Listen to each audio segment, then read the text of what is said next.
Hello বন্ধুরা, good morning. তো সকাল সকাল নতুন একটা ভিডিওর সঙ্গে তোমাদের সবাইকে ওয়েলকাম। আমি পিউ, আমার সাথে রয়েছে আমার পাশের মেয়ে। তো তোমরা সবাই কেমন আছো? আশা করি সবাই ভালো আছো, আর আমরাও খুব ভালো আছি। তো সকাল সকাল আমি কাজে লেগে পড়েছি। সকাল এখন বাজে 8টা, আমি উঠে পড়েছি, আমার মেয়ে উঠে পড়েছে। উঠে আমি আগে বিছানাটা গুছিয়ে নিয়েছি, ক্যামেরাটা সেট করে নিয়েছি, নেওয়ার পর বিছানাটা গুছিয়ে নিচ্ছি, পাশে মেয়ে বসে আছে। আর এগুলো জানো বন্ধুরা, এখানে না প্রচণ্ড মশার জন্য মশারিটা যেহেতু আমাদের খাটের থেকে ছোট, আমি তো জানি না খাটটা কত আগে আসার পরে কেনা হয়েছে, তারপর মশারিটা তো আমি ওখান থেকে কিনে এনেছি বাপের ঘরের ওখান থেকে। তো তার জন্য না মশারিটা ছোট হয়ে গেছিলো বলে 4-5টা দিকে না মশা ঢুকে, তার জন্য চারদিকে আমাকে অনেক কিছু দিয়ে রাখতে হয়, নাইটি, বলের প্যান্ট, এটা সেটা করে দিয়ে রাখতে হয়।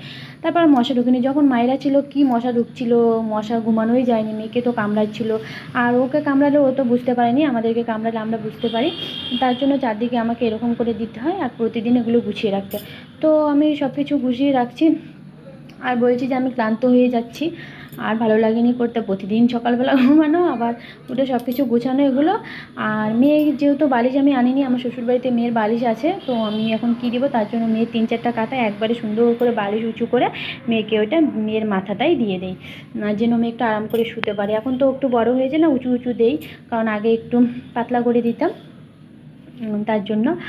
আর আমি কিন্তু এখন ফ্রেশ হইনি, আমাদের চা খাওয়া হয়নি, ব্রাশ করা হয়নি, কিছু হয়নি। আগে উঠে আমি বিছানাটা পরিষ্কার করে নিচ্ছি, কারণ বিছানাটা এলোমেলো থাকলে ভালো লাগে না। আর যেহেতু আমার মেয়ে সবসময় বিছানায় থাকেনি, সবসময় এলোমেলো হয়ে থাকে। তারপর আমি বিছানা গোছানো আমার কমপ্লিট। আমি ভাবলাম যে একবারে ঘরটা ঝাড় দিয়ে নিই, আমার বর এখানে বসে আছে, ঘর ঝাড় দিয়ে তারপরে বরকে চা করে দেবো, আমিও খাবো, মেয়েকেও জল খাওয়াবো, মেয়েকেও বিস্কিট মুড়ি সব কিছু খাওয়াতে হবে। তার জন্য আমি ঘরটা ঝাড় দিয়ে নিচ্ছি, বাইরেটাও একটু ঝাড় দিয়ে নেব, বেশি দূর ঝাড় দেবো না, পরে ভালো করে ঝাড় দিয়ে নেব। এখন কোনো রকম বাসি ঘরটা আমি ঝাড় দিয়ে নিচ্ছি। তো তোমরা দেখে দাও। তো ভিডিওর মাঝখানে কিছু বলি বন্ধুরা, প্লিজ তোমরা আমাকে সাপোর্ট করো, আমার চ্যানেলটিকে প্লিজ সাবস্ক্রাইব করে দিও। তো সব কিছু করার পর আমি ব্রাশ করে নিয়েছি, ব্রাশ করার পর আমি যে চা বানিয়ে সন্ধেবেলা চা বানিয়ে খাই, তো ওইটাতেই মেয়ের দুধটা গরম করে নিই, আর ওটা না পুড়ে যায়, উঠে নিই, তার জন্য রাত্রেবেলা আমি ভিজিয়ে রাখি, আমি ভাবি সকালবেলা আমি ধুয়ে নেব। তার জন্য ওইটা ঘষে চামচ দিয়ে ঘষে ধুচ্ছি, মানে চা বানানোর ইয়েটা। তাছাড়া সব কিছু আমি বাসন কুসন রাত্রেবেলায় ধুয়ে রাখি, সকালবেলা আমার টাইম হয়নি, আর আমাকে ভালোও লাগেনি সকালবেলা ধুতে, রাত্রেবেলা সব কিছু ধুয়ে নিই।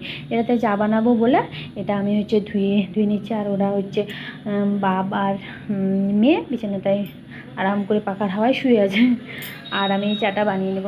সকালবেলা লাল চা খাই, আর দিনের বেলা যেহেতু দুধ দিয়ে যায়, তো সেই একটু রাখি, একটু আমরা সন্ধ্যেবেলাটায় চা খেয়ে নিই, আর মেয়েকে 2বার খাইয়ে দিই। 1 পোয়া দুধ কতটুকু হয়, সকালবেলাটা আমরা লাল চা খেয়ে নিই। তো আমি চা করার জন্য জলটা ঢেলে নিলাম, আর চাটা আমি বসিয়ে দেবো। আর এখানে না ক্যামেরা সেট করার মতো কোনো মানে পজিশনে নেই যে আমি ক্যামেরাটা সেট করব, মানে কোনো রকম করে সেট করে আমি একটু ভিডিও করছি। তো আমি চাটা বানিয়ে নিচ্ছি, দেখো। কার কার চা খাওয়ার নেশা কমেন্টে প্লিজ জানাবে। আমার তো চা না হলে চলেনি, আমার এক টাইম চা না খেলে আমার মাথা যন্ত্রণা করে যায়, মাথা ব্যথা করে যায়, এই জন্য আমাকে 2 টাইম সকালবেলা সন্ধ্যেবেলা আমার চা চাই, চা ছাড়া আমার চলেনি। আগে তো বাড়িতে দুধ চা ছাড়া চলতো না, লাল চা আমি খেতে পারতাম না, কিন্তু কী করব, এখন সকালবেলাটা লাল চা খেয়ে নিই, সন্ধ্যেবেলাটা দুধ চাটা খেয়ে নিই। তো তোমরা দেখে নাও আমি চাটা করছি। চিনি চা তো আমার দেওয়া কমপ্লিট, আমি নুনটা দিয়ে নিচ্ছি চায়ে, বেশি দিব না, অল্প একটুই দেবো, কারণ নুনটা বেশি হয়ে গেলে ভালো লাগবে না খেতে। আর আমাকে একটা কাজ করতে হবে, কি যেন, এলাচ লবঙ্গ সব কিছু গোলমরিচ একটা কিনে এনে গুঁড়ো করে রাখতে হবে, লাল চা ওটা ভালো লাগে। আমরা আগে শ্বশুর বাড়িতে খেতাম ওরকম করে, সব কিছু শাশুড়ি মা গুঁড়ো করে রাখতো, ওরা লাল চা হলে দিত। আর আমি যখন লাল চাটা করতাম না, বলতো ভালো হয়েছে চা, আর সবাই বলে যে আমি নাকি চাটা ভালো বানাই। আমাদেরকে যে গুরু দীক্ষা দিয়েছিল সেও বলে, সে আমাকে তো খেপি বলে রাখে, সেও বলে যে আমি নাকি চাটা ভালো বানাই। আমার হাতের চা খাওয়ার জন্য গিয়ে আমাদের বাড়ি প্রায় আসতো, খুব ভালো গুরু বাবা। তো অনেকদিন থেকে দেখা হয়নি, তো এবার গেলে শ্বশুর বাড়িতে গেলে ফোন করব। তো এদিকে আমি চাটা করছি, দেখো, বরের সাথে ওইদিকে বক করছি, কি বেশ বলছিল, তার জন্য বলছিলাম। আমি তো সবসময় ভিডিও করে, বর বলবে সবসময় ভিডিও করতে হয়, চা বানানোর সময়, খাওয়ার সময়। আমি এবার বলি কেন গো, কী হয়েছে চা বানানো ভিডিও করলে, সবসময় তো করতে হবে, কারণ ডেলি ব্লগাররা তো এরকমই করে না। তো দেখো আমার চাটা হওয়া কমপ্লিট। তারপর বলো এগুলোতে চা খাচ্ছি কারণ কেন জানো, বাড়ি থেকে 3টে কাপ এনেছি। একটা কাপ আমার মেয়ে ভেঙে দিয়েছে, একটা কাপ আমি ভেঙে দিয়েছি, আর একটা কাপে একটা তেল রেখেছে, মাথা দেওয়া তেলটা রেখেছি, তার জন্য আমি এগুলোতে খাচ্ছি। আমরা বরকে দিয়ে দিলাম কাঁচের গ্লাসে, আমি খেয়েছি স্টিলের গ্লাসে। খাওয়া যায়নি, বিরাট গরম, আর না চায়ের মাপ করতে পারিনি, অনেকটা করে চা হয়ে যাচ্ছে। তো আমরা চাটা খেয়ে নিচ্ছি। আর বন্ধুরা বাইরে যে কি বৃষ্টি হচ্ছে তোমাদেরকে কি বলবো, এই বৃষ্টির দিনে খিচুড়ি বেগুনি খেলে আহা আর জমে যায় পুরো।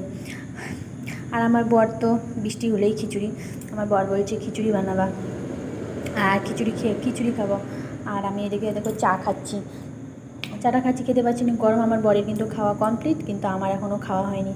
আর মেয়েকে এদিকে এমনি দিচ্ছে। আর আমার মেয়ে চা খাওয়ার এত নেশা জানো, চা দেখলেই বিস্কিট যদি দেয় বিস্কিটটা চাটাই দিবে, মানে ভিজেও খাবে। আর আমার স্টিলের গ্লাসটাই খেতে পারছি না বলে বরের খাওয়া কমপ্লিট, তার জন্য বরের গ্লাসটাই ঢেলে নিয়ে আবার আমি খাচ্ছি। তারপর যেই কথা সেই কাজ, বরের ইচ্ছে খিচুড়ি খাওয়ার।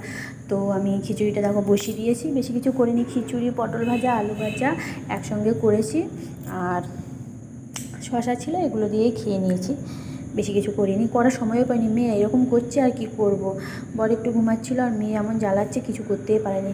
আর দেখো এগুলো বাদামগুলো না ছিল অনেক দিনের, যখন মায়েরা এসেছিলো তখনই আনা হয়েছিল পোলাও খাওয়ার জন্য।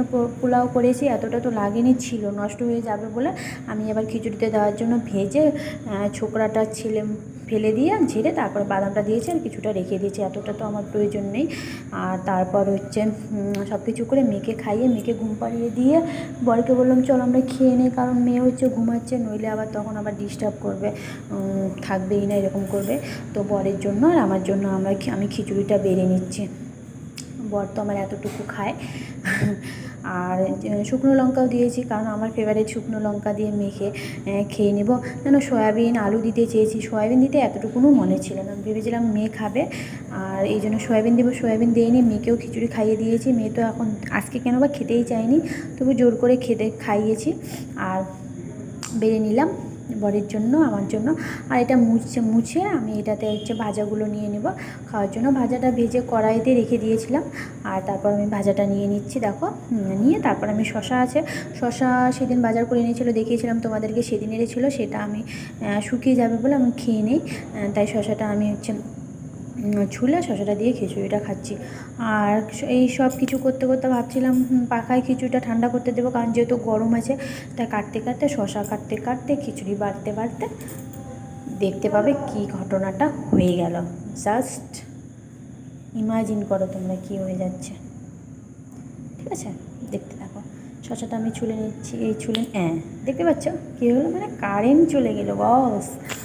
আর কারেন্ট যেহেতু চলে গেল, খিচুড়িটা ঠান্ডা হলো নি, আর কতক্ষণ কারেন্টের অপেক্ষা করে থাকবো, তার জন্য বারবার শশাটা দিয়েই খিচুড়িটাকে মিলে দিচ্ছি যেন তাড়াতাড়ি ঠান্ডা হয়ে যায়, আমরা সময় মতো খেতে পারি, মেয়ে ওঠার আগেই খেতে পারি।